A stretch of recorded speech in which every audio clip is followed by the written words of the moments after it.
प्रवाद पुरुष बिजु पट्टनायक जयंती रे तांकु श्रद्धांजलि जणाइछंती विरोधी दल नेता तथा BJD supremo Naveen Patnaik. Social media X रे से लिखिछंती, महान जननायक प्रवाद पुरुष तथा पूर्वतन मुख्यमंत्री बिजु पट्टनायक जयंती रे श्रद्धांजलि जणाउछि। तांको पराक्रम, पंचायत राज व्यवस्था को सुदृढ़ करिबारे बलिष्ठ अवदान, नारी सशक्तिकरण, ओडिशा को अग्रणी राज्य रे परिणत कराइबारे बहुमूल्य योगदान आमकु प्रेरणा जोगाई आसिछि।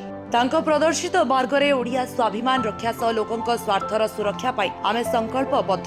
फॉरेस्ट पार्क रे बिजु जयंती पालन करिसंती विभिन्न संगठन। बीजेडी सुप्रीमो तथा विरोधी दल नेता नवीन पट्टनायक फॉरेस्ट पार्क रे पहुंची बिजु पट्टनायकंक प्रतिमूर्ति रे पुष्पमाल्य अर्पण करिथिले। संगरे थिले बीजेडी रो बहु वरिष्ठ नेता। पार्क रे थिबा बिजु बाबूंक प्रतिमूर्ति निकटरे पालन करा जायछि जन्म जयंती। उत्कल सम्मेलनी, बीजेडी सांस्कृतिक सामुख्य समेत महिला संकीर्तन मंडली पक्षरु बिजु बाबूंक श्रद्धांजलि दिया जायछि। प्रवाद पुरुष बिजु नायकंकर आज 109तम जन्म जयंती। एही अवसर विभिन्न स्थान में महा आडंबर रे पालन हेउछि बिजु जयंती। आज सकाळु बीजेडी लीगल फ्रंट पक्षरु एयरपोर्ट छक स्थित बिजु पट्टनायकंक प्रतिमूर्ति रे पुष्पमाल्य अर्पण करबा सह ओडिशा पई बिजु पट्टनायकंक अवदान संपर्क रे स्मृतिचारण करा जायछि। भुवनेश्वरु सुज्ञानी साहुंक रिपोर्ट, यूबीसी ओडिया।